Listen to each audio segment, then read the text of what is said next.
Alam mo ba na may isang issue sa Pilipinas na matagal nang nangyayari, pero kakaunti lang ang tunay na nakakaalam? Ito ang invisible cost of overseas Filipino workers o ang mga epekto na hindi na pag-uusapan kapag umaalis ang milyon-milyong Pilipino para magtrabaho abroad. Araw-araw, libu-libong OFW ang umaalis ng bansa, dala ang pangarap na maiangat ang pamilya. Pero kapalit ng kinikita, may hindi nakikitang epekto, ang emotional gap. Mga batang lumalaki na nakikita lang sa video call ang magulang. Mga mag-asawang nasasanay na wala ang isa't isa.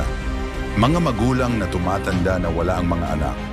Ito ang mga kwentong hindi madalas marinig dahil nakikita ng tao ang pera pero hindi nakikita ang presyong binabayaran ng pamilya.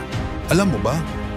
Kapag umaalis ang isang skilled Filipino worker, nurse, engineer, technician, nawawalan ng Pilipinas ng talento at ito'y nagdudulot ng kakulangan sa healthcare workers, mas mabagal na public services, at pagbagal ng local economic growth.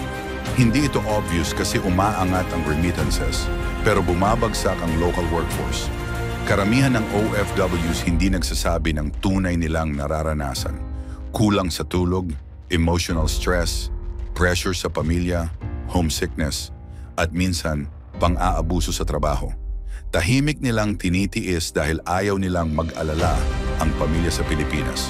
Ito ang dahilan kung bakit tinatawag nila itong the silent sacrifice. Bakit hindi alam ng marami? Dahil ang nakikita lang ng marami ay balikbayan boxes, bagong appliances, at pera.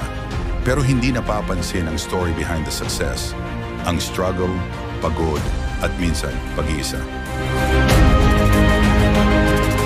Ano ang pwede nating gawin?